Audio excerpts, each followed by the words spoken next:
Good stuff. And then I come here. Now, where the hell is my thing gone? I can go up to the top. Come back to me. You're all forgiven. And that's there. Oh, that's here, isn't it? So, yeah, ping it up like that. There we go. Get this right eventually. Okay. So, the triad chain makes evolution possible. Yeah. Yeah, that's an interesting concept, because you sort of wonder, why have we got these 9 sort of spots, or sort of nodes that we have to sort of go through. From all I was Yeah. thinking about this triad structure. Mhm. I think by reading the Cosmic Fire from Lawrence also, I think he also mentioned there are triads on the higher levels, but then as atomic chains. Atomic chains, yes, but not triads. The triads are molecular, and Yeah. Okay. and they may have an atomic center, but their structure is, the thing that makes a triad interesting is that it's made of tertiary matter. That's the point about the triad. It's an envelope. It's a tertiary envelope, and you don't have tertiary matter outside, the solar system. But anyway, let's see what it says here, and then we can discuss it when we get a bit further along. Yeah. From all higher kingdoms, cosmic and systemic, issue streams of life which enable lower worlds to exist and develop. The source of energy is the highest cosmic kingdom, and each of the other kingdoms receives and scales down the more and more differentiated energies of the aspect of life for use in the next lower kingdom. Now that in itself is a huge statement, because so what it's saying is that when the energy starts off on plane 1, you basically have 7 rays. That's it, 7 rays. Mm-hmm.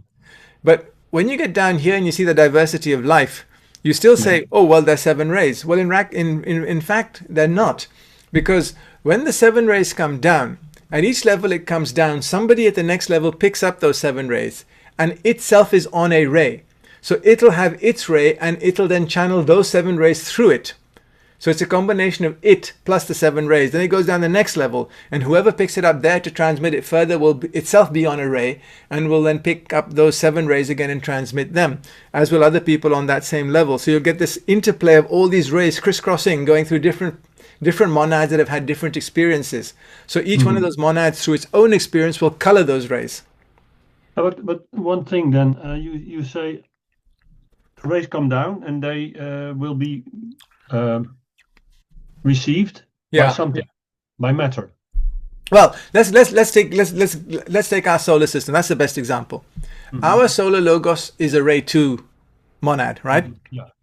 Or it's in its second phase. It was ray 3 in the last solar system. Now it's ray 2. Okay, so all the 7 rays entering our solar system have to go through the solar logos, right? They don't enter the system directly, because remember, the solar logos is not the sun.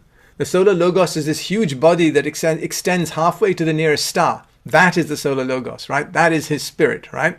So all of these rays coming in come through that dome, that huge dome. And his dome is vibrating to the number 2. Now, when that energy then comes through and gets sort of spread out into the solar system, our planetary logos picks up those 7 rays, okay, and then transmits them further down, and effectively down to Sanat Kumara, who then splits them up amongst the 3 top guys, Manu, Maha, Chohan, and the Bodhisattva, who then split it up to the 7 Chohans, right? But our planetary logos is a number 3. Yeah. So therefore it's gone 7 into 2 into 3, split out to the 7 Chohans, which then come down to us.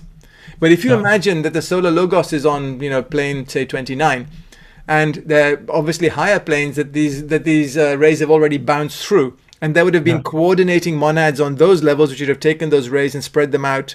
They themselves would be on one of the 7 rays, and therefore consequently there's always this mixing and multiplication of all the possibilities and ramifications of energy, basically. So by the time you get all the way down to us on plane 49, it's huge, the actual splits and the diversifications and bifurcations, which makes the multiplicity of life possible. Whereas when you get right up to the top on plane 1, actually there isn't a lot of multiplicity of life. You're either a ray 1, you're a ray 2, or you're a ray 3, and that's about it. So there isn't. That contains a potentiality of everything else, but it hasn't been manifested yet. It only gets manifested as it drops down in matter, coming down each one of those planes.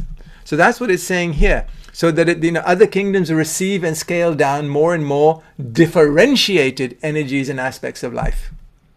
That word differentiated is important. And what I will also all the time I'm going back to before when there's only involution. Okay.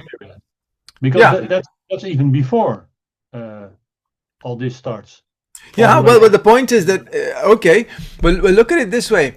The energy itself, forgetting involution, but just thinking about sort of involvation of energy just coming down through each layer, it eventually hits 49. So in other words, it'll always start at number 1, it'll go down to 49. It then goes back up from 49 all the way back to number 1 again, and it comes back down again. So there's this circulation that will come down and go up through the planes and come down and go up through the planes. And it's just a continuous cycle. Yeah. Right? Yeah. And in the evolution of the primary monad, they actually cycle the entire universe 3 times before they even become a secondary monad. But that secondary monad only occurs in the solar system. In other words, at level 43 and downwards, the cosmic physical plane. Yeah. Right. So that's where you enter, and where you get the 2nd, 3rd, and 4th levels of evolution of the monad. Then the 2nd and 3rd evolutions of the monad remain within the solar system, but once you get to the 4th level, which is quaternary matter, you then begin the evolution plus expansion back up through all the higher levels of the matter back to plane 1 again. So that's the whole cycle of evolution in our universe. Yeah. And why is it called expansion?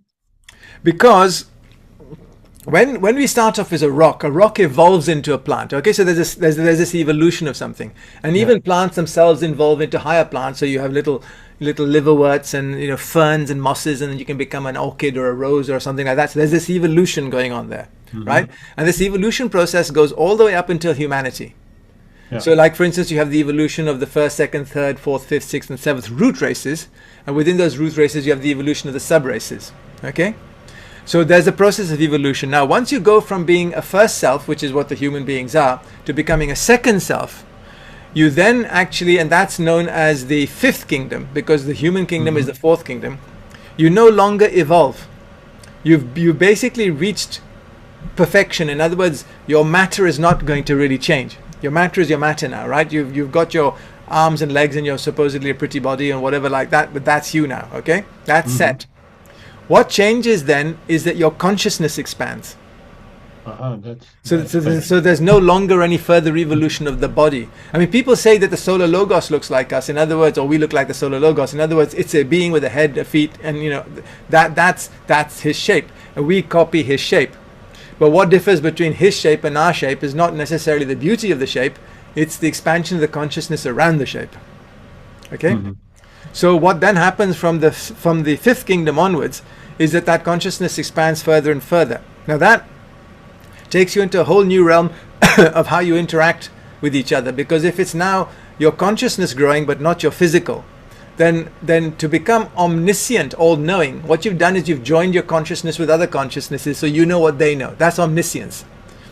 When they talk about omnipotence, which is all power, that obviously starts from the higher kingdoms, where they have power as well as just consciousness. So that's the 3rd triad in our triad system.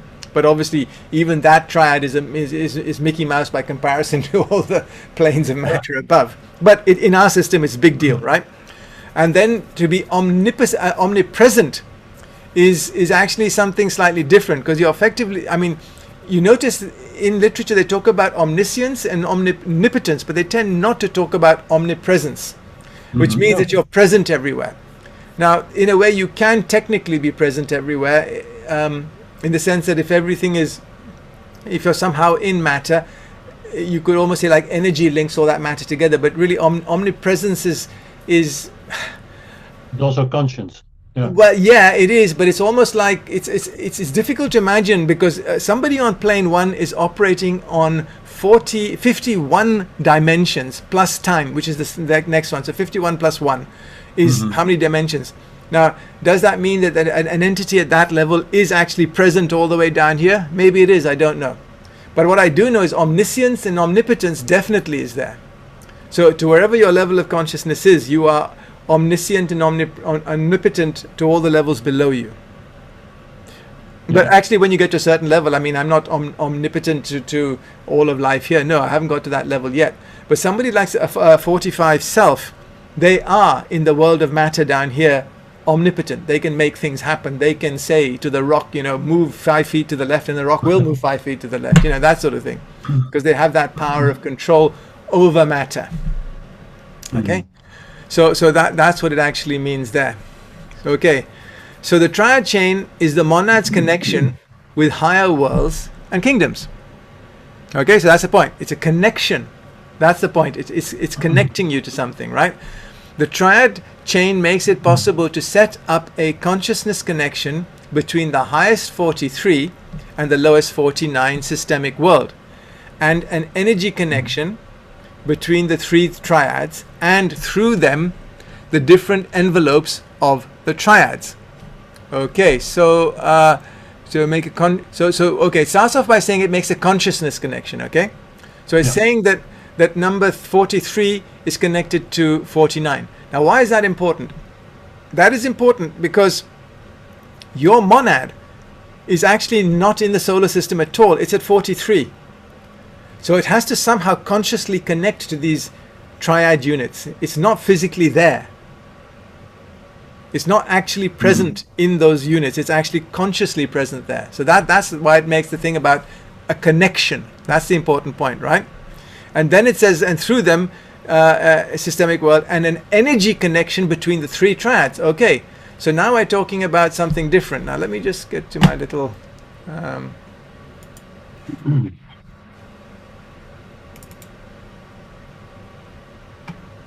okay, so you can see here that what they're saying is that this unit here is connected to that unit there. Okay, okay, fine. And it's connected there by consciousness.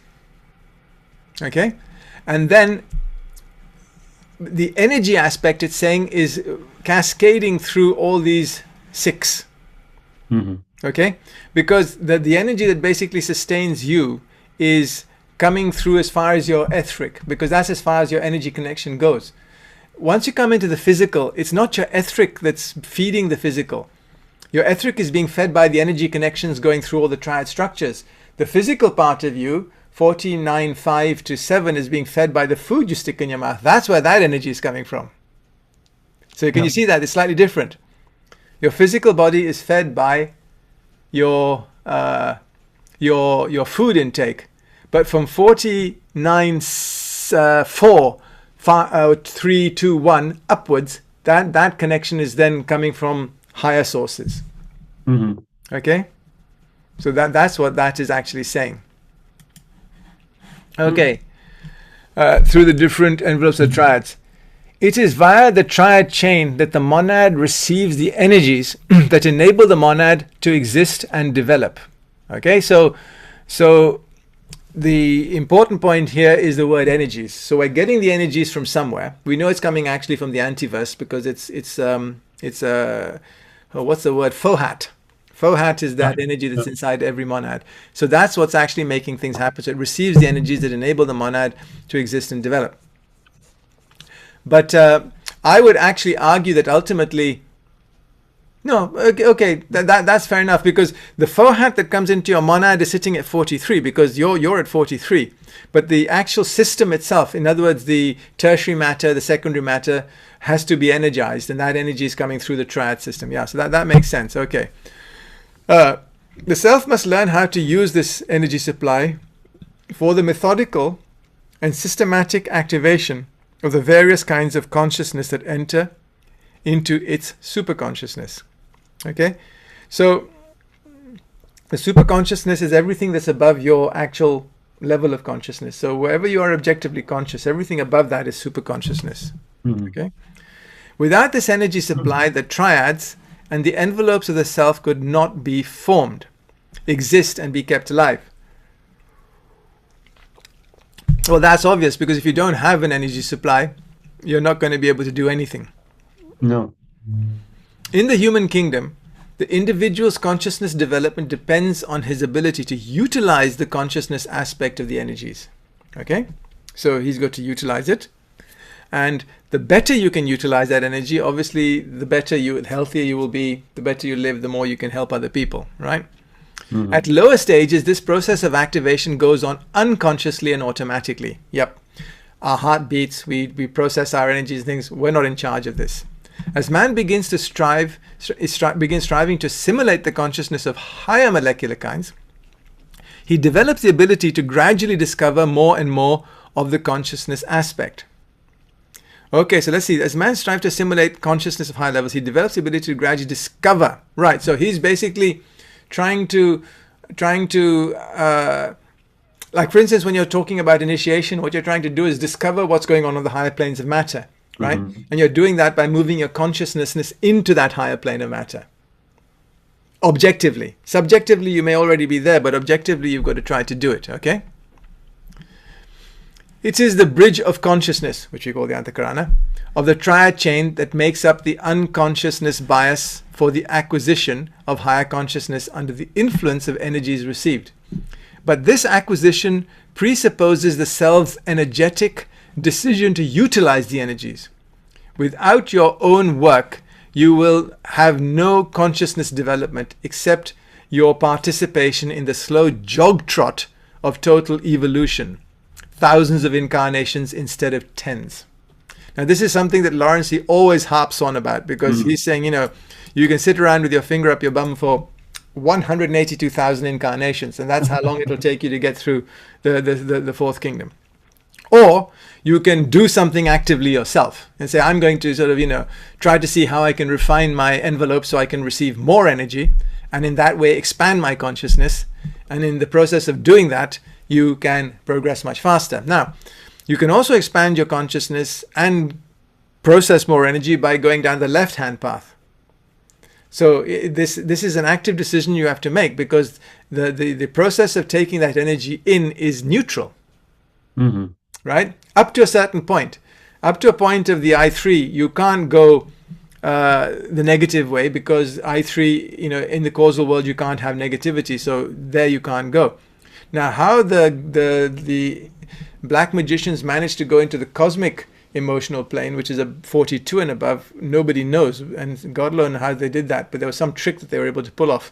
But generally speaking, you can go only as high as 47.4 if you go to the left-hand path. You'll get stopped there. Because to make that final bridge connection, you need the help from the hierarchy. Okay. Higher consciousness is always acquired via the triad chain. This chain always serves as the conveyor of energies from the third to the first triad. Energies of life that make it possible to form and preserve triad envelopes. It is the individual's business to activate consciousness in the envelopes and in every higher molecular kind via that chain. The transition from the first to the second triad is particularly difficult. It requires a method that the individual is taught as a disciple of the planetary hierarchy. This is why I say the left-hand path can't make that bridge. You can't do it. It's got to come from the top. They've got to let the rope down to you. And if they don't, you can't go any further. Okay? That's the first point. The other point they make here is the fact that the first and the third triads are somehow linked. And this is why the church is always talking about the Father as being the source. The Father, the Father, the Father. It's because it's from the Father, the third triad, that the energies come down to us through the Son, Jesus Christ, to us in matter, Mother Mary. That's the descent into matter of those energies. Okay? So that is all. That. So you start now. Yeah, 3 triad cells. The material worlds are enumerated from above and the triads from below. all processes of manifestation issue from the highest world. But the monad's self-activation and acquisition of self-identity in all the worlds begins in the lowest triad in the lowest world. That is the reason why the natural kingdoms and the triads participating in evolution are enumerated from below. The monad, which is a primordial atom, is during its consciousness development in the fourth natural kingdom enclosed in the first triad, 1, in the fifth natural kingdom, in the second triad, 2. In the fifth natural kingdom in the second triad, and in the sixth natural kingdom in the third triad. The monad, the individual, the self, is as a human being in the fourth natural kingdom, a first self. In the fifth natural kingdom, a second self, and in the sixth natural kingdom, a third self. This is the simplest manner of indicating the individual's status.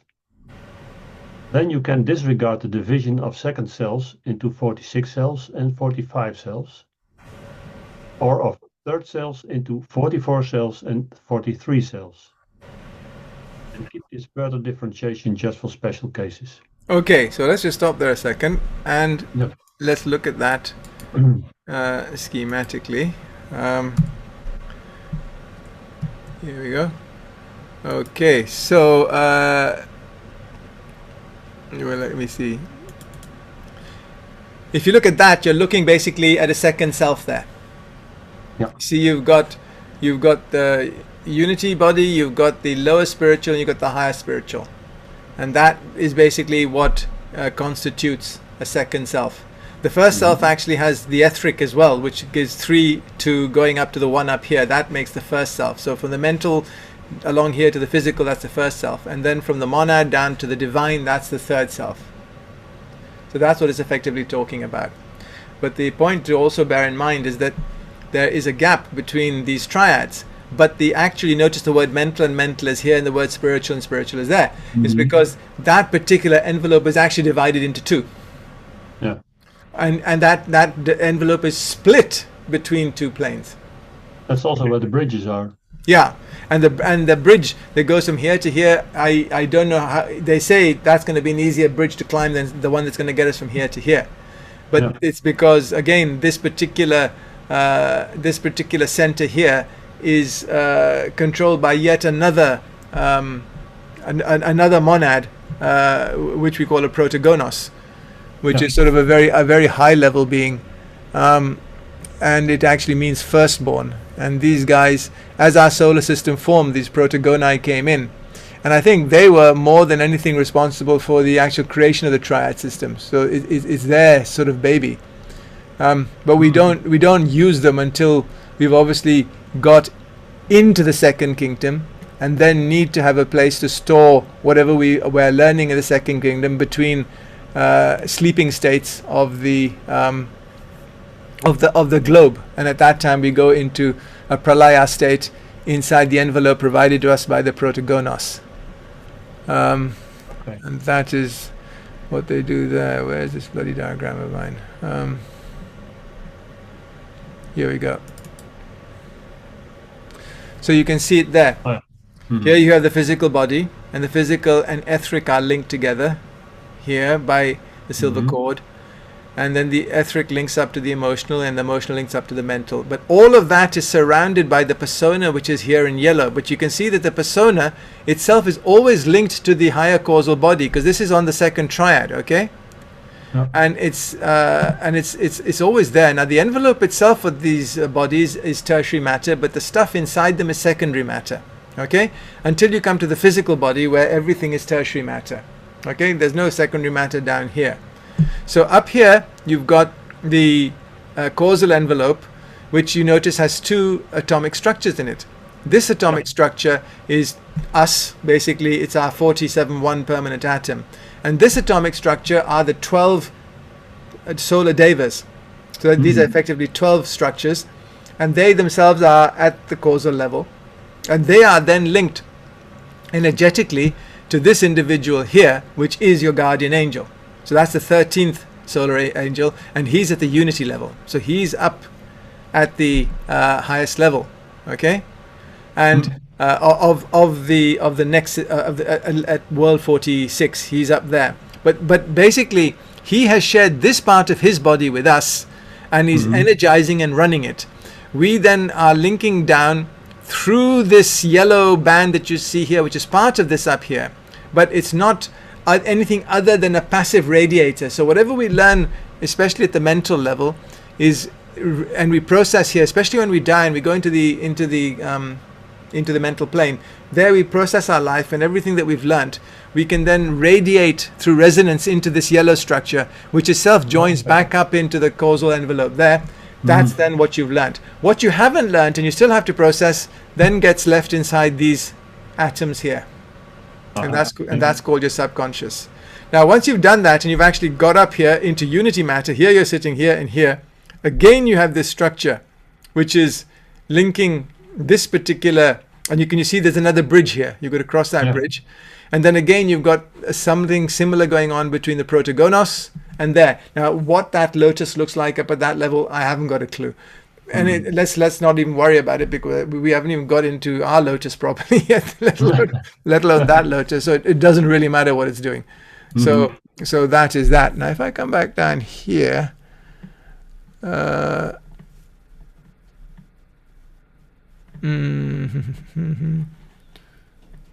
put it here. Did I get it right here? Yes, it is.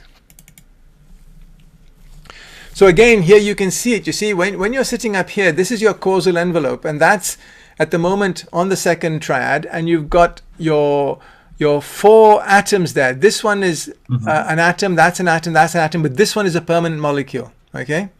And you see that dotted line there because they're not connected. Then you begin the process of forming your mental envelope. But as you can see the matter here is coming out of the causal envelope and then suddenly remains as this sort of white band or halo around the blue stuff, right? So it goes on like that, so that your causal envelope has now almost detached. But in a way, it hasn't really detached because it's causal matter. So it can't actually exist in the lower levels of 49. It is still actually on 43. Sorry, it's still on 47.3. That's where it exists. But somehow it spiritually surrounds all your other envelopes. Quite the technicality, I don't know. But you slowly build out your structure as you're going along. And this etheric body is then finally joined onto the physical body, which itself was going through its evolution, but separately to you as you are coming down. And then as you go back down again, you can see you discard your physical envelope. Then you discard your etheric envelope here. Then you discard your emotional envelope. And finally, after discarding your lower mental envelope, that white band around here joins back up to the causal envelope and takes with it your permanent atoms and your permanent molecule, which then get to rest here. And then you go all the way back here and your incarnation begins again. So this is the cycle of how incarnation actually works. And you say that 5% of the causal body descends. Yeah, approximately. Yeah. Now, when you have continuity of consciousness, then 100% descends. So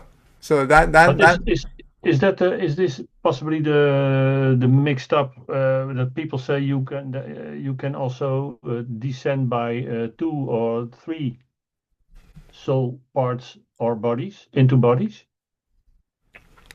So like you say, okay, next time I do 20%, so 5% there, 5% there, 10% there. Where would your permanent atoms and molecules go, though? Yeah, that's yeah. You see, I can't see how it would happen. This is where Halozoks becomes so powerful, because if you can see the actual schematic system here, those atoms are atoms. You can't start dividing atoms. No. Now, what you could do, and this is what I suspect happens, is that a highborn soul can actually overshadow 2 other monads at the same time. So that this personality is, and the classic case I would say is probably somebody like Saint Francis of Assisi, because he was at the same time the Black Knight. Now, the Black Knight was this sort of warlord from Britain, and he was apparently both at the same time.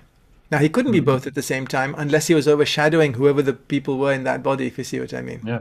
So those would have probably been disciples, and he would have just overshadowed them, and he would have been able to influence what they were doing. But he himself would not be splitting up his permanent atoms in any way, shape, or form. That's what makes this kind of thing impossible. Because once you start drawing it out and seeing how it works, you say, well, how can that happen? Show me the mechanism by which those atoms divide. Yeah. And the same thing goes for being in parallel universes. I mean, how can you have a parallel universe to you, and you're saying, oh, I'm living other incarnations, in another universe? And the people who always say this always seem to imply that in those other universes, they're much better than they are here. Well, why couldn't it be the other way around? Why am I not looking at the best of you here and everything else is worse? Yeah, true. Yeah. But it can't be, because again, it comes down to the monad. The monad is indivisible. So the only thing the monad can do which would spread itself further is through expansion. In other words, it can expand its consciousness to cover other things, but the monad itself cannot divide. That is an absolute. Yeah. And you can see it in a structure like this, or if you look at a diagram like this, it sort of makes it more obvious to you. Let's put it that way. Yeah. So carry on.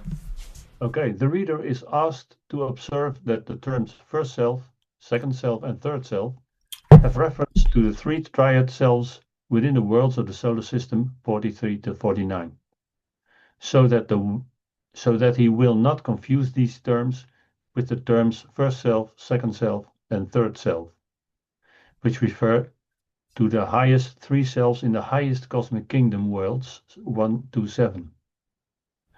There's no great risk of confusion, however, as the highest three cosmic selves are never discussed. You may, if you want, use the term self-consciousness of all the kinds of consciousness which the self has mastered and in which it can be self-conscious.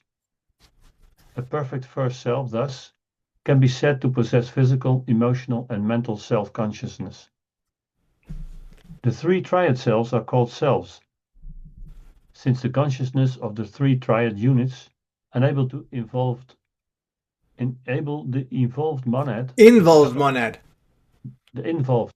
the self, to have a synthetic consciousness. Okay, stop there, because what's being said here is something quite important. Yeah. So let's tease it apart. Okay. You may, if you want. So the first thing you've got here is what's trying to be said here, and this is again one of the superpowers of Hylozoics, is that it uses numbers. Yeah. Because when you start using terms can be used collectively over many different planes of understanding, and then that you can get you confused.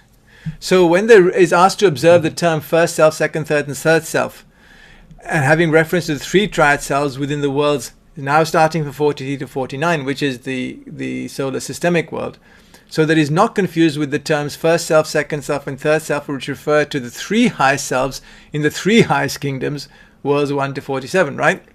However, we do use the term first, second, and third self all the time, because we say we're first selves, and we say when you get to 46, you get to become a second self. So we're doing it all the time, and you just got to understand that. He said there's no great risk of confusion, however, as the highest three cosmic selves are never discussed. So what he's saying here is that it's okay for us to use the term first, second, and third self, because there's nobody, in their wildest imaginations will think you're talking about something from plane one. The one self. Yeah, the true one self. Yeah, the true one self. Yeah. So we've inverted it and said the one self now becomes the lowest, the 49, 47, 48, 47. And we call that the first self. So it says we can use this. Otherwise, what we should be talking is about something that encompasses 49, 48, and 47. Okay? So that's what it's saying there. You may, if you want, use the term self-consciousness, which is something humanity achieves. Animals don't have it, plants don't have it, minerals don't have it. Of all the kinds of consciousness which the self has mastered, and in which it can be self-conscious. So in that sense, it's interesting, because we are self-conscious technically in 7, but we are only subjectively conscious there, because it's in a dream state. In 48 and 49, we are objectively conscious. But in the case of 48, we're only objectively conscious as far high up into the subplanes as we ourselves evolved. So if you're only, say, at 48.3, then you won't be objectively conscious at 48.2. You'd have to rise to that level of consciousness before that becomes objective. Okay? The perfect first self thus can be said to possess physical, emotional and mental self-consciousness. But you notice the word that's used here, the perfect first self. Right? Yeah. That means somebody that's initiated. So as imperfect first selves, we can say we possess physical and emotional self-consciousness up to a certain level at the emotional level, and then we have subjective consciousness at the mental level. Because we are not perfect selves. Then it says the three triad selves are called selves, since the consciousness of the three triad units has enabled the monad, the self, to have synthetic consciousness. Now, why is the word synthetic used? Okay, now that's important.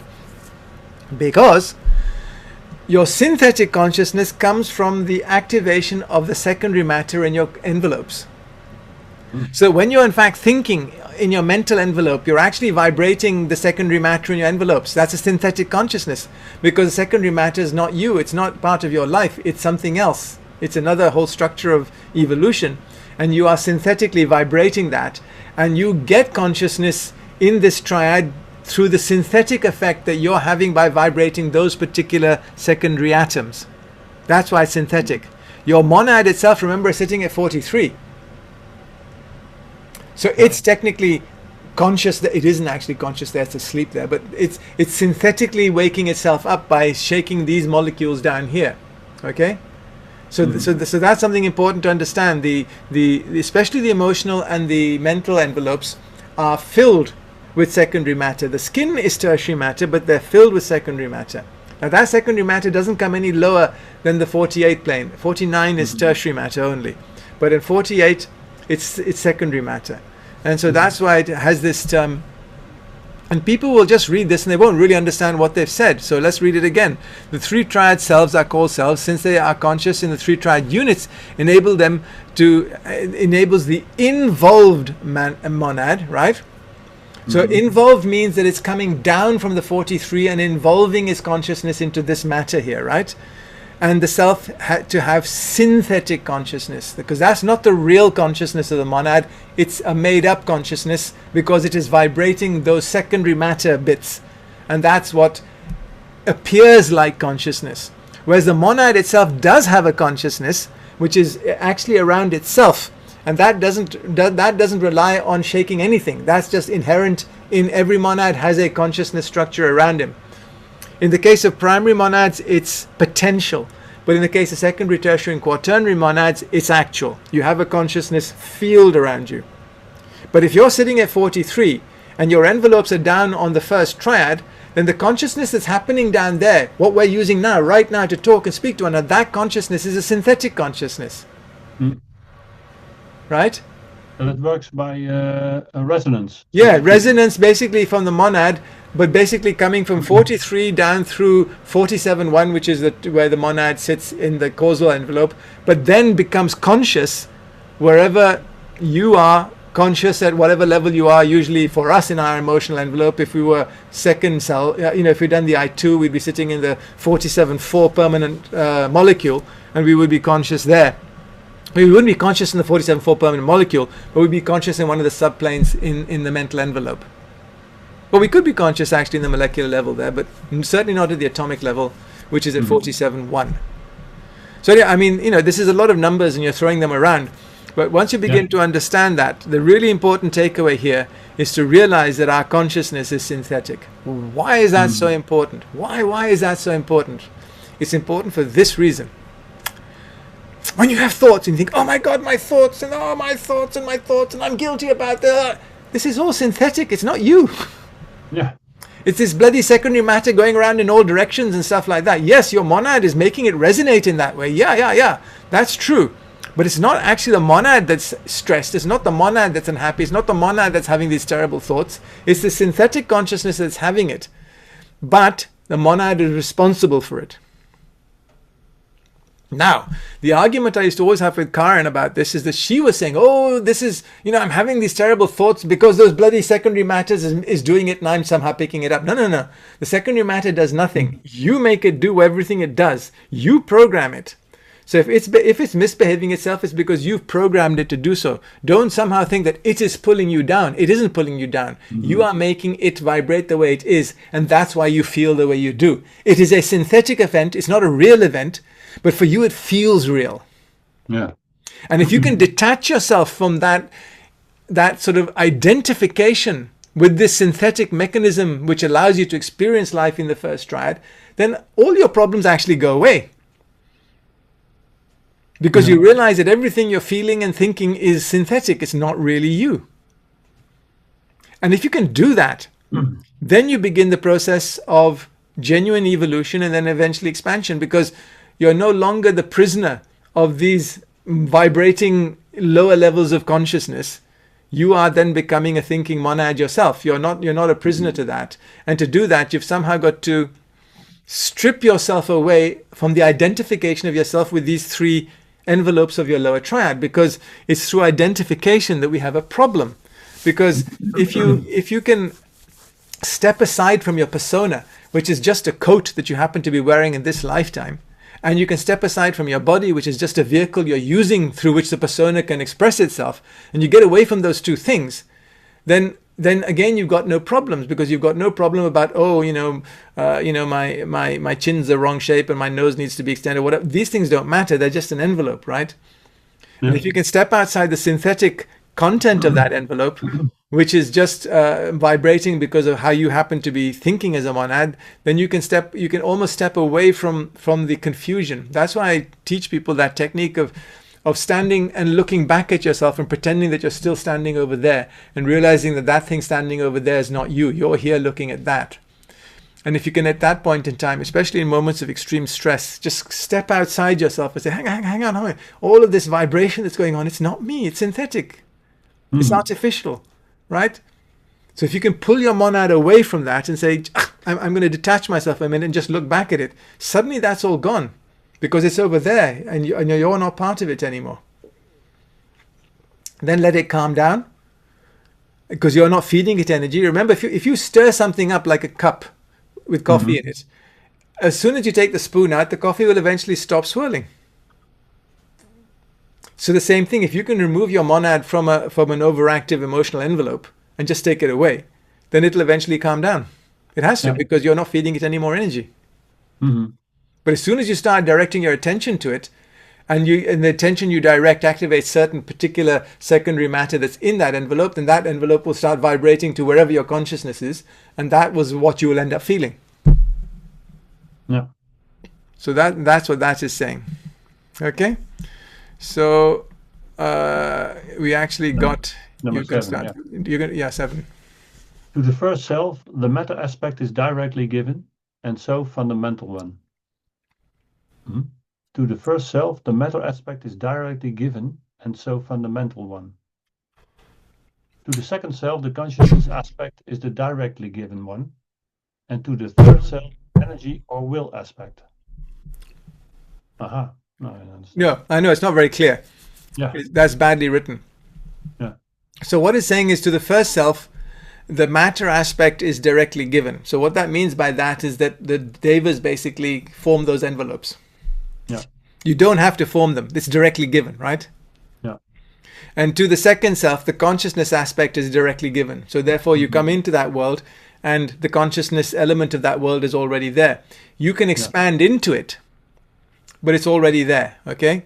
And then they're saying the energy aspect, which makes up the third triad, is then also already there, and you have to expand your consciousness into that and draw that energy into you. And it's interesting, because when you get up to the third triad, you're not really dealing with consciousness anymore. You're actually dealing with energy. Energy is the main game in town, not consciousness. Which is something really weird for us to get a head around. I can't get my head around it. But anyway, that's what it's saying there. Okay, so then read on from here. The energies of the first self are called material energies. Those of the second self, consciousness energies, and those of the third self, will energies, pouring through the three triads. So it's saying here the first self, the dominant aspect. So in a way, this hasn't this. So this should be a sort of a title here. Dominant aspect, matter, consciousness. Oh, yeah, right, like that. Yeah. And then this is the side thing. So it's basically repeating what's up here. Yeah. Okay, so let's then just go back so we can just look at that again here. So we can see it here. Okay, so what it's saying is that this is the matter. Everything in here is to do with matter. Everything at this level is to do with consciousness, and everything here is to do with energy. Okay? Although I make the caveat that in fact in this line here, this is the most physical and that is the most energetic. Yeah. And in this triad here, this is the most physical and that is the most energetic. So you actually have two gradients. You have the gradient within the triad, which is going from matter to energy. And then you have the gradient between the triads, which is going from matter to energy. Yeah. Okay? So that's what this is actually saying. And in Gnostic terms, this triad is called the Father, this triad is called the Son, and this triad is called the Holy Ghost. Okay? Yeah. And it's interesting that it's called the Holy Ghost, because the Holy Ghost technically is our solar deva. So, and the devas are actually the matter aspect anyway. So it's correct. The Holy Ghost is the matter aspect, and it is our solar deva. And the Holy Ghost is obviously what gives us ability to have our incarnations. So anyway, so in that whole Trinity, now this is a sidetrack, but there's been a huge argument in the Christian Church about this Trinity, right? And there were some people that said there is God, which is the third triad, the Father, and that the Son and the Holy Ghost are not part of God. Then there's another group that said that the Father and the Son are one, and then there's the Holy Ghost.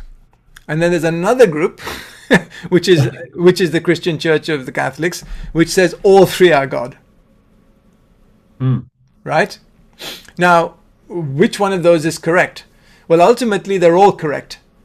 But it just depends on which aspect you're looking at it. Because if you're looking at it from the energy aspect, then it's only the third triad that matters, because that sort of triggers everything else, right? Yeah. If you're looking at it from the higher, what you'd call the spiritual aspect, then it's the Father and the Son, because they are the higher aspect and they're not in matter. Okay? The matter that we know, which is obviously the first triad, which is the matter triad. So that's also true. And then the third thing it says, well, actually, they're all one and the same thing, because they're all part of God. They're all part of one sort of living organism, so to speak, that is just functioning at these different levels. And so that split between the church arguing whether it was one or the other, especially between Arianism, which is what came into the Northern Europe as the church formed, and the Nicene Creed, which was done in where was Nicaea? Turkey somewhere. That Nicene Creed, which became the Catholic Church, they looked at the Trinity differently, and this split caused all sorts of problems. But eventually, the Nicene Creed won out. But there are still Christian sects today, the Nestorians, for instance, which have the Arian Creed, not the Nicene Creed. So anyway, that's just a sidebar. But you can see how these arguments sort of developed in Christianity and why they fought over them. But if they'd only come to me, I'd have shown them this diagram and I'd explained it to them, and they'd have understood everything perfectly. I don't know what was all the fuss about. And still is. Yes. Yeah. Okay, number 10. The conscious energies of the second self are sovereign in the kinds of matter 45.4 till 49.7.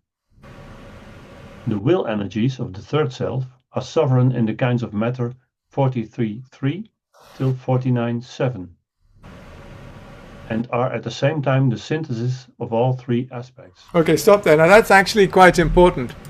Yeah. So it's saying that going from here down to here when you're a second self, right? In fact, does it say, yeah, because it starts at 45.4, so it starts from here. So it's not a second self is not including this one up here. It's saying everything from here down to here.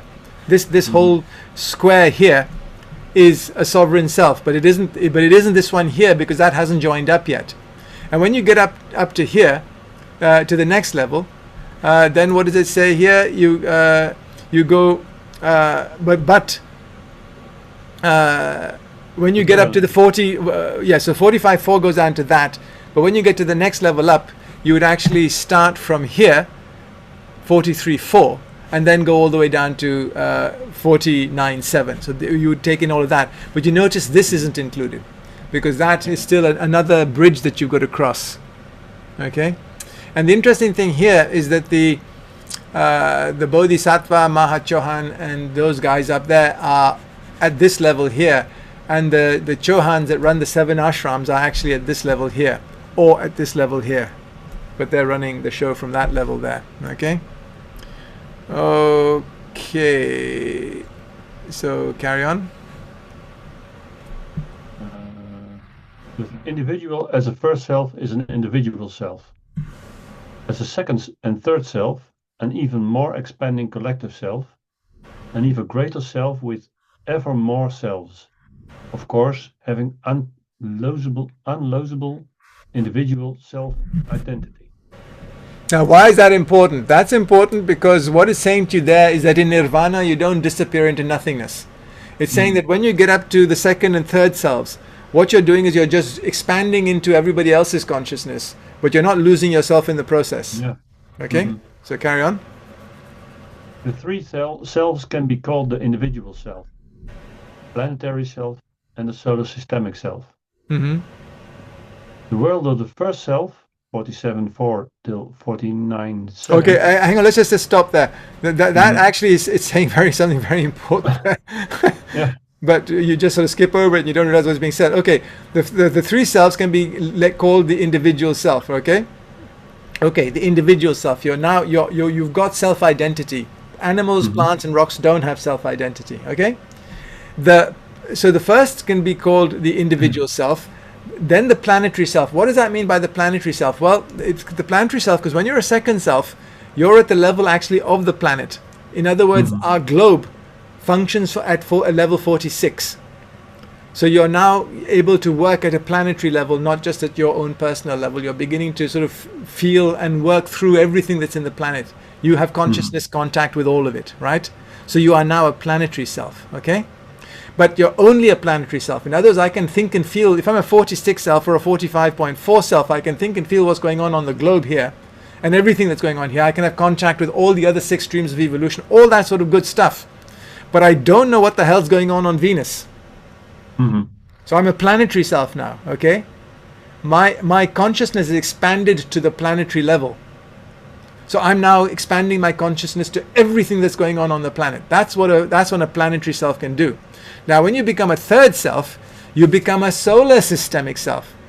And what that means is that now you are actually knowing what's going on Venus, Jupiter, Mars, and everything everywhere else. Especially when you're a 43 self, because everything that's going on in all of those planets you're connected to. You're in touch with them. You're in touch with all the other hierarchies of all the other planets. And you're in touch with the hierarchies of those planets which are in the other 6 streams of evolution as well. The whole solar system is now open to you. So you are now genuinely a solar systemic self. So those are huge titles, right? When you say you're a planetary self, that means you are in touch with everything on this planet, but only this planet. And technically, well, no, it's not true, because you can be actually at a 46 self, you can be in touch with this planet and the other 6 globes.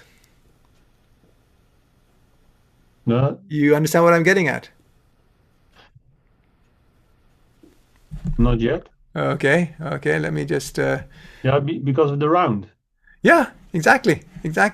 So let me come up here. No, that's the way we are in touch, but not consciously, I think. No, but let's just... No. When you become a 46 self, you can be consciously moving yourself around all the globes. So although these globes are asleep, while this globe is active, there is still life going on those globes.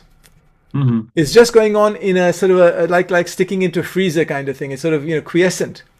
But when you become a 46 self, you not only have full contact with everything on globe D, but you have full contact with everything on all of these globes. Then you're a planetary self, because we think of our planet just as this planet Earth, but our planet is actually 7 globes. And each one of those is our home just as much as this one is.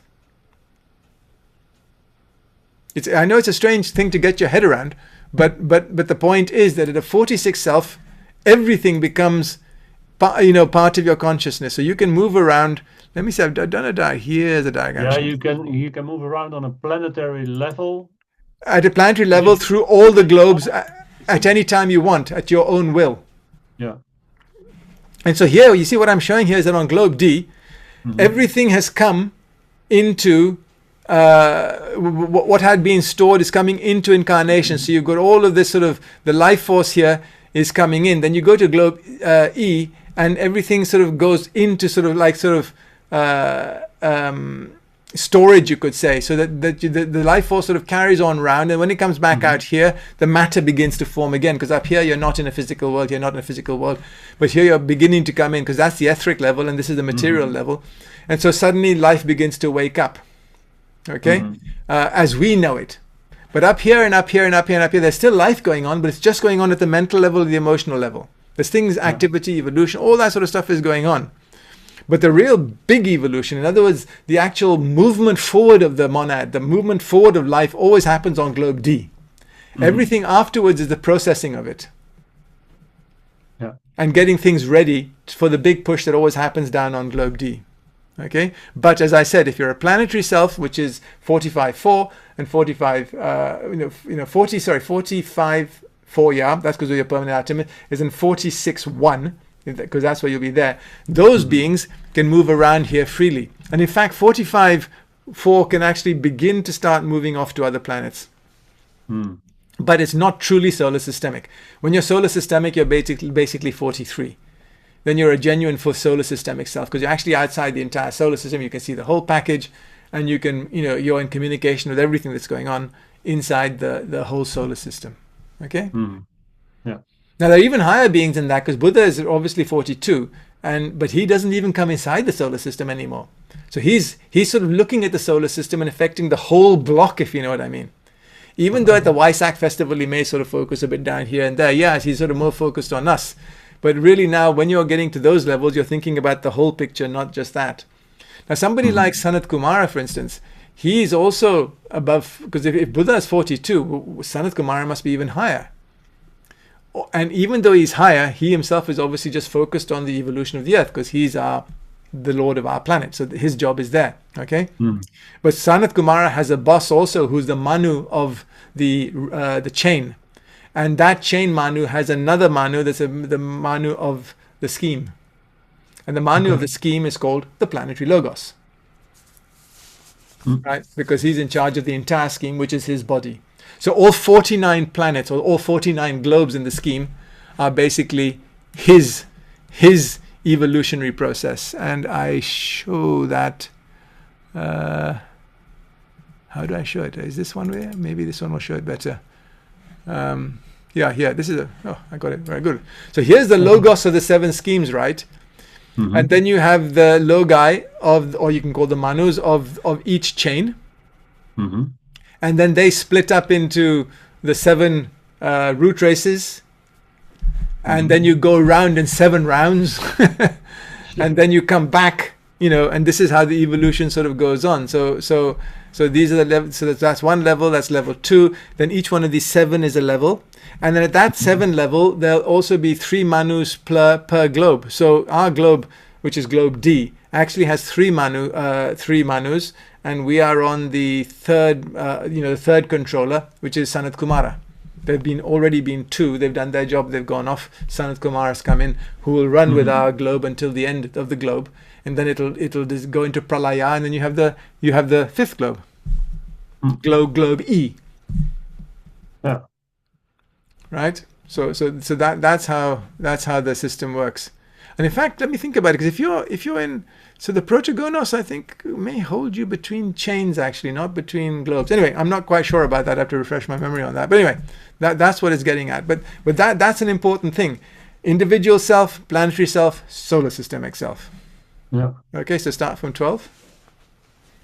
The worlds of the first self, 47-4, 49-7, can be called the worlds of life ignorance. Since in these worlds it's impossible for the self to acquire a knowledge of reality and life. Okay, stop there.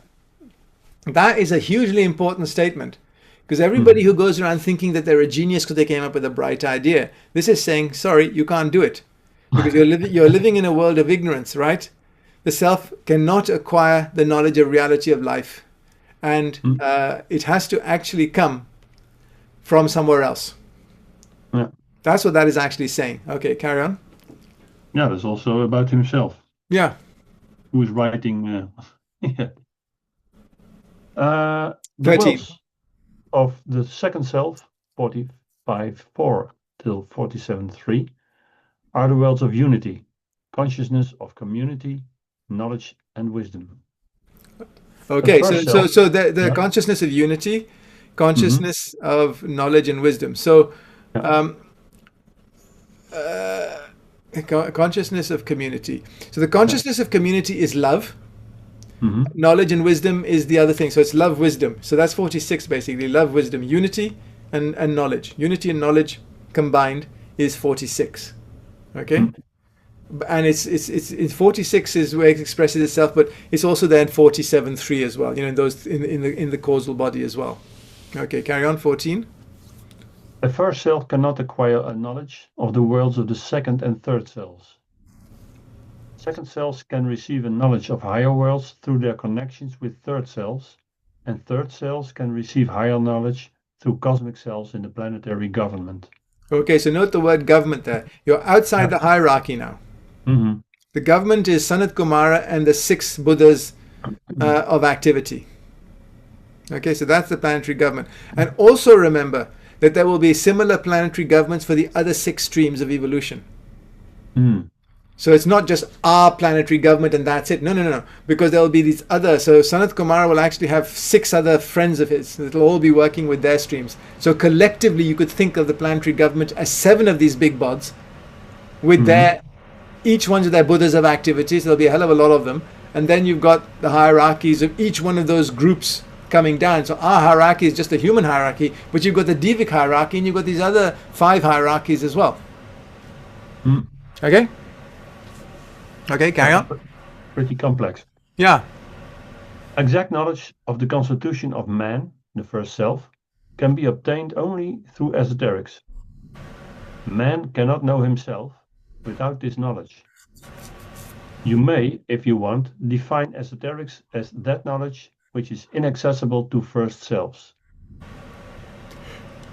The goal for the monad in the first triad is to become a causal self. For the monad in the second triad, to become a 45 self, and for the monad in the third triad, to become a 43 self. Thereupon, the monad can begin to plan for the acquisition of cosmic consciousness in the lowest cosmic world by entering world 42. Cosmic consciousness, thus, cannot be acquired within the solar system. Now that is a very important statement. Why?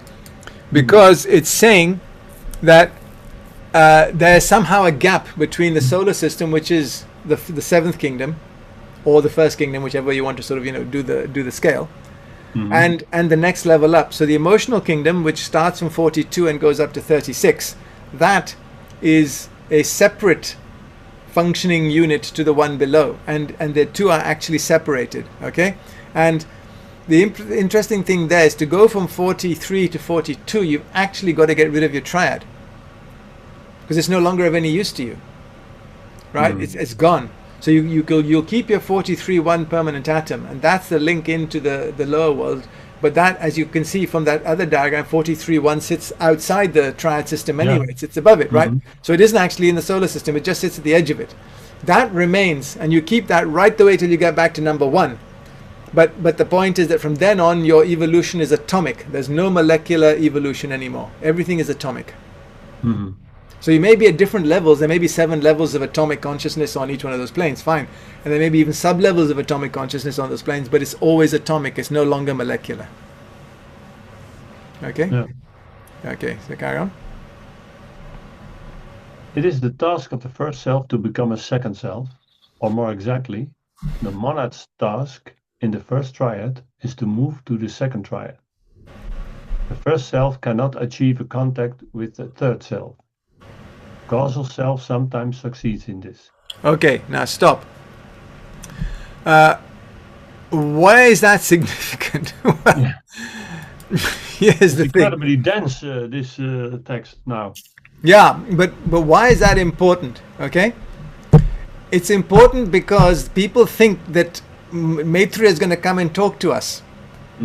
Now, what we're saying here is that a first self cannot have contact with a third self. So how the hell is Paitria going to suddenly come back and start talking to us? Yeah? Can you see the implication of that? Yeah. It's huge. So if Maitreya wants to get in contact with us, the only way he can do it is through a second self. Mm-hmm. So he has to, and that is why you have this concept of the Father, the Son, and the Holy Spirit. So that when you are contacted, it's in fact you on the physical plane are not contacted by the Son, you are contacted by the Holy Spirit. Because the Holy Spirit is your Solar Deva. Solar angel, yeah. Yeah. So that's how the communication channel works. And so all these morons that think that they've gone and spoken to Christ and blah, blah, blah, complete bollocks. They can't do it. It's not possible, right? There always has to be this step-down transformer coming to you. And the final unit into you is the Holy Ghost, your Solar Deva. However, it is saying here that causal selves can have contact with the third triad. And that contact really happens at the point of initiation, because when you're initiated into the I3, the rod is struck that says this guy's ready to become a third tree candidate. And it's that time, and it's the first time Maitreya even knows you exist. And then there's the contact. Maitreya says, yep, okay, let him in. That's the time it happens. And even sometimes Maitreya doesn't do that. The rod is actually struck by somebody else because he may be busy on holiday, gone skiing or something like that. So he's busy. But the point is that there's that recognition. So again, these people that have this sort of vision that God is watching them, my God, God is seeing this and I'm going to be, I'm in trouble. What are you talking about? Which level of God? And even as low as Maitreya, which is hardly anywhere in the overall hierarchy, he isn't even aware of you until you've got to the highest level you can get to as a human being. He doesn't know you exist. So that's again a very important thing, sort of to take home, that the contact is complex, because the 43 self is thinking in 9 dimensions. And how the hell do you communicate from 9 dimensions down to R3? How do you compress how that person works and thinks down to a level that we're going to understand? You do it with the experts. You go through translators. And those translators are members of the hierarchy that will then do it down. That's why it comes down from Maitreya through the Master KH to the Master DK. And the Master DK then goes to Alice Bailey or to Blavatsky or whoever it might be. That's the step-down transformer. So when people come along and say, oh, they've just had a conversation with the Master R, I say bollocks. Because the Master R is too high, especially now. In the past, it could have been done, but not now, because now he's the Mahachohan. That means he's a true 43 person. He may go through intermediaries, but he's certainly not going to come through directly and talk to you. This is why the whole thing of the Steedecrans movement was bollocks, because the Master R wouldn't have been chatting to them. Not possible. So that's that. Anyway, carry on. 18. Not until the self, the monad, has solved the problems of the first triad, the first self, physically, emotionally, and mentally during thousands of incarnations, is it able to acquire a consciousness in its causal envelope. That envelope, which makes up the bridge between the first and second triads. The self becomes eventually even ever more conscious subjectively in its causal envelope, long before it can be conscious objectively as a causal self. Then also the bridge is built between the first triad mental molecule and the second triad mental atom. Okay, stop there. So the important point here, in this sentence, the word is subjectively here. Because it's saying that the self becomes eventually more consciously subjective. So it's subjectively conscious. So when you're sitting in your 47.4 permanent molecule, so you've now done the I2 and you're sitting there, then when you go to die, basically, and before you go back into your causal envelope, the top part, you will be subjectively conscious there. And even when you are there and you're now fully dead and you're just in the causal envelope waiting to incarnate again, in that state you'll be in a dream world. But in that dream world, you can plan, you can talk. It won't be real. You won't be objectively seeing that world. It'll be exactly the same as when you were on the mental plane, and you were actually in your emotional envelope if you were focused there. Because for you, the mental plane will also be subjectively conscious. So when you die and you go back to heaven, the word heaven is you're sitting inside this bubble, and in that bubble you're dreaming, and in that dream you can dream whatever the hell you want and you can process information, but you're not seeing the world objectively around you. Okay? When you get to the causal world, you start off by being subjectively conscious there, so that you are sitting in 47.4, but you're subjectively conscious into the next plane, but you're not objectively conscious. Once you take the I3, then you start off being objectively conscious in 47.3, then 47.2, but you don't become conscious in 47.1 till you move to and become a second self. Then and only then does the atomic structure in triad, all three triad bodies, three triad bodies, become accessible to you. But it's not, you're not as a first self can you be conscious at the atomic level. Okay, so carry on. Where do we get to?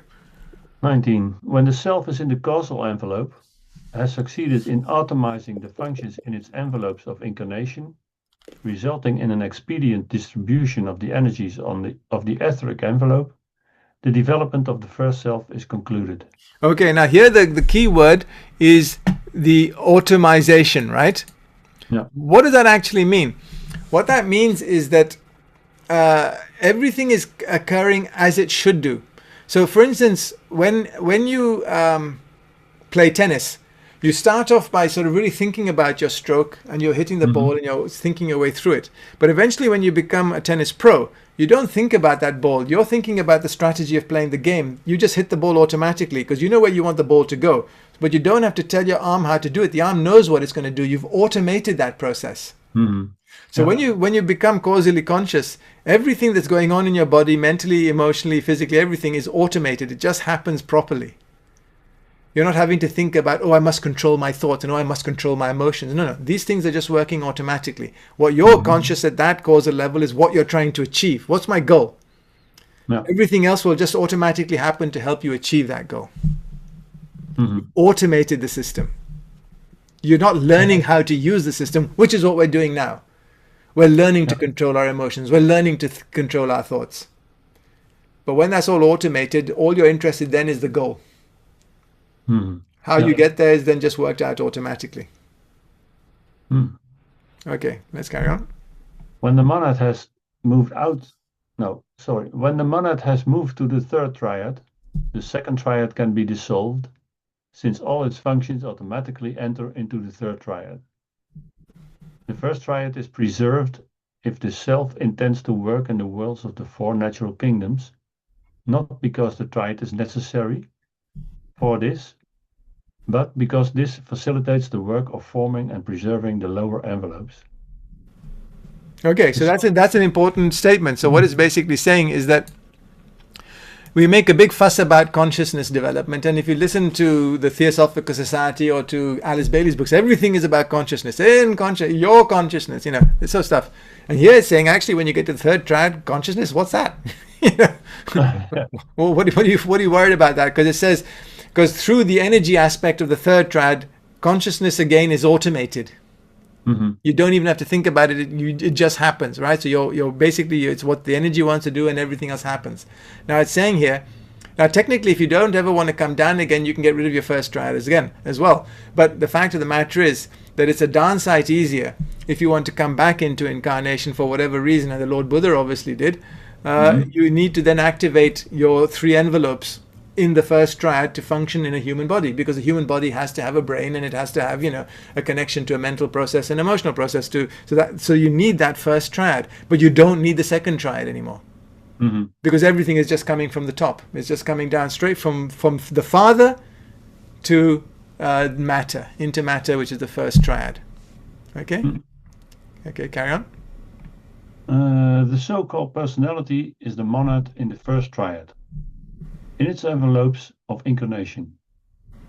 When the envelopes of incarnation are dissolved, the personality is annihilated. Stop there. Now that's really interesting. It's annihilated because the personality has no permanent atom or molecule. If we go back to, where's my little diagram here? It's not even that one there. It's not even that one there. Actually, that's not even the one I'd want to show. Let me find my little thing again. Okay. Come out from globes, chains, and rounds, and come back here. And where do I come to? I come here. That'll do. You see, the causal envelope has a permanent atom, so stuff is stored up there. The mental body has a permanent molecule, so stuff stored there, your subconscious. Emotional body, permanent atom, stuff stored there. Etheric body, that has a permanent atom, 49.1, and you're not storing, you're storing actually, you could almost say your karma there, because the things that are going to, be how well you connect with your other bodies is controlled by your etheric, and if you've got karma stored up in that body that you haven't dealt with, it's going to be stored in this atom here. The physical body, it's irrelevant, there's nothing permanent there. As soon as you lose your physical body, it's gone, right? You're never going to reconstitute it, right? And you notice the persona here, which is the blue one, which is this outer shell here, there's no permanent structure there. No. So therefore you cannot recreate your persona. Once you die, that persona is gone. Now, if you go onto the emotional plane and you happen to meet Napoleon, that's not Napoleon. Napoleon's gone. There may be a shell left of Napoleon, as like an emotional shell, which you would resonate to and say that's the Napoleon, but it isn't. The monad is gone somewhere else. It's just the elementals that make up that shell misbehaving themselves, basically pretending to be Napoleon. Like a sheet on you, like a ghost going woo woo woo woo woo woo. That's not Napoleon anymore.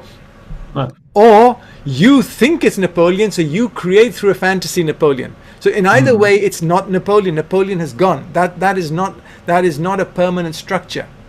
Okay, so and that's an important point, because it also is so important not to harken back to who you were, because that's not really important. Who you were is irrelevant. It's what you learnt that was important, because that's what you keep. Yeah, but when I remember the other scheme of the protagonas and the how do you call it, the solar deva. Yeah. That yellow stuff, which here is causal, and they're yellow, and the persona also was yellow. Yeah, it was drawn yellow because the matter there, the 5% that comes down into this structure here, right? Into this structure here, that 5% is causal matter. It is, and causal matter, remember, is secondary matter held inside a tertiary structure, but it's causal matter, okay? But what I'm trying to say is that causal matter is then sucked back up into the causal envelope, and all the stuff that's been learnt is then stored in the permanent atom up there, right? So the resonance of everything that's in the causal envelope is stored in the permanent atom, and this persona is joined onto it, so it's just gone back home again, so it's become part of the mass. Then when you come back out into a new incarnation, you're pulling out new causal matter to surround the first self, and that will be made up of other matter, and so therefore it will be a different persona. Yeah. So the persona is as disposable as the physical envelope. Because when the physical envelope decays, the matter goes back into the soil, right? It goes back into the cycle of evolution. When the persona goes back to the causal envelope, it pours everything back into the causal envelope, and that's it. Its job is finished. Okay. Then the agoidi says, okay, now I'm going to send out the persona again, but I'm going to take 50% of this, 3% of that, 7% of that, and mix it up, and then put it down into the persona again in around the next incarnation that's coming in. So it's always different every time. Yeah, so that's what I wanted to know. The solar deva is composing more or less the 5%, which it thinks will help your monad evolve most effectively in the next incarnation. Okay. And where does the term ego come in, or doesn't? Well, ego is the persona. No, but we don't use ego in Hylozoics. No. I don't use ego in Hylozoics. Lawrence may sometimes, but I don't. And so then the ego sometimes is misidentified with the soul. So in Bailey's work, sometimes you get mixed up because she uses ego to refer to the soul. So I just done away with the ego altogether, and I just use the word persona and soul. And so therefore I just take that word out of circulation. Yeah. Yeah. Okay. But yes, when you say the word persona, you are actually talking about the ego, because the ego is you now. This is your ego, and this you now is not permanent, because there's so much of you up there. There's only 5% of you down here. So just imagine what else there is. So if you just say this is me, this is all there is, I say yucks, is that it? You know, good grief. That's not very impressive. So okay, carry on. Without this exact definition, it's impossible to grasp clearly what is meant by the personality. It is the monad, the triad, and the triad envelope enclosing the triad, the incarnating lesser part of the causal envelope, all three of them, which in various respects profit by the experiences of the envelopes of incarnation. Right. So that just summarizes up what I've been trying to say. Yeah. You see, so the personality, the persona, is made up of the lesser part of the higher causal envelope, right? Yeah. And then all three of them, which means that you've got the triad envelope being the mental body, the emotional body, the etheric body. That's your triad envelope, right? And then you've got the incarnating monad, because that's the bit that's actually focusing through this triad structure into incarnation. So you've got the monad, you've got the envelope that is sort of surrounding them all, right? And then you've got the actual individual envelopes inside that. Okay, and collectively they're all controlled by your monad, which is the one thing. But as you go through life and you have memories and you sort of sort them out, they go back to the causal envelope. That's dealt with. You've learnt it. The stuff that you haven't learned goes into the permanent atoms and permanent molecule, which is your subconscious. And then what you've learned actually that is in the causal envelope, you bring back down with you again, and then you use it. Because it's one thing knowing it, but it's only until you use it that you truly understand it. Yeah. So it is actually a double process. One is beginning to have knowledge of it, and then the second thing is knowing how to use it. And that may not happen in the same incarnation. It may happen in a later incarnation. Yeah. But it's only through the use of that knowledge that you gain wisdom. And remember, 46 is love, wisdom. That's what is up there. That's what 46 is about. That's what becoming a second self is all about.